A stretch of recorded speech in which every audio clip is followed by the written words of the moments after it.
Sarangadariya 2 hours 20 minutes run టైంతో థియేటర్స్లో release అయ్యి ఇప్పుడు ఆహాలో స్ట్రీమ్ అవుతుంది. ఇక చూశాక నాకైతే సినిమాలో కుటుంబ అనుబంధాలతో పాటు ఒక సరికొత్త పాయింట్ అయితే ఉంది. అది మైండ్ బ్లోయింగ్ ఇంటర్వెల్ ట్విస్ట్. అది నేను అసలు రివీల్ చేయను. ఆ పాయింట్కి రిలేటెడ్గా వచ్చిన సీన్స్ అన్నీ ఇంట్రెస్టింగ్గా ఉంటాయి, మెయిన్గా సెకండ్ హాఫ్లో. ఇక మిగతా రన్ టైం మాత్రం స్లోగానే సాగింది.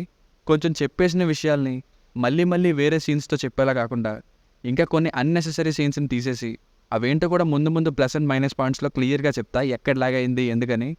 సో అవి తీసేసి ఇంకొంచెం ఎంగేజింగ్గా ఉండేలా చూసుకొని ఉంటే ఓవరాల్ రిజల్ట్ బాగుండేది. బట్ స్టిల్ కొన్ని సీన్స్ కోసం ఒకసారి చూడొచ్చు. మెయిన్గా నేను రివీల్ చేయని ఆ రోల్ కోసం ఫ్యామిలీతో చూడొచ్చు. అంటే సెకండ్ హాఫ్లో ఒక చోట లిప్ లాక్ ఉంది, ఇంకా క్లైమాక్స్లో బ్లర్లో చూపిస్తారు. అవి తప్ప మిగతాదంతా చూడొచ్చు. బేసిక్ స్టోరీ లైన్ ఏంటంటే ఒక ఫ్యామిలీ, ఆ ఫ్యామిలీతో తల్లిదండ్రులు, వాళ్ళ పిల్లలు, అందులో వాళ్ళకు వచ్చిన ప్రాబ్లమ్స్ ఏంటి, చివరికి ప్రాబ్లమ్స్ ఏమయ్యాయి అన్నది స్టోరీ. ప్లస్ పాయింట్స్: ఒక ఫ్యామిలీలో ఉండే క్యారెక్టర్స్కి వేరే ప్రాబ్లమ్స్ని క్రియేట్ చేయడమే ప్లస్.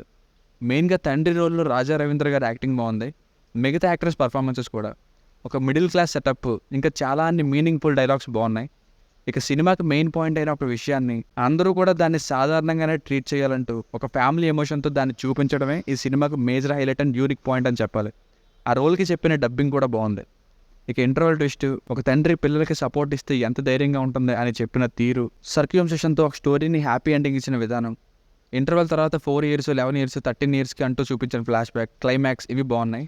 సినిమాటోగ్రఫీ వీడియో సాంగ్స్లో బాగుంది, మిగతా చోట్ల నార్మల్గానే ఉంది. బ్యాక్గ్రౌండ్ మ్యూజిక్ మాత్రం పెద్దగా లేదు. సాంగ్స్ లాస్ట్లో చిత్ర గారు పాడిన పాట బాగుంది. మైనస్ పాయింట్స్: ముందు నుండి చెప్తున్న మెయిన్ పాయింట్ని బాగా హ్యాండిల్ చేశారు తప్ప ఇద్దరు కొడుకుల స్టోరీస్ నార్మల్గా ఉంటాయి అండ్ రిపిటేటివ్గా అనిపిస్తాయి. చాలా క్లారిటీతోనే ఆ ఫ్యామిలీలో ఉండే ఒక్కొక్క మెయిన్ క్యారెక్టర్ని చూపించుకుంటూ వెళ్తారు. అదే ప్రాసెస్లో ఒక 2 మెయిన్ క్యారెక్టర్స్కి 2 సాంగ్స్ కూడా వస్తాయి స్టార్టింగ్లో. మళ్ళీ ఇంకా స్లోగా చెప్పుకుంటూ వెళ్తారు. అందువలన ఫస్ట్ హాఫ్ కాస్త స్లోగానే ఉంటుంది. ఫెయిల్యూర్ ఎంత పెద్ద వ్యసనమో కాలేజ్లో చెప్పేలాంటి సీన్స్ బాగున్నాయి, బట్ తక్కువ కనిపిస్తాయి. నెక్స్ట్ ఏమవుద్ది అనే ఆసక్తి అయితే కలగలేదు. అండ్ ఒకనొక పాయింట్లో ఎక్స్పెక్టెడ్గా కూడా మారుతుంది ఫిల్మ్.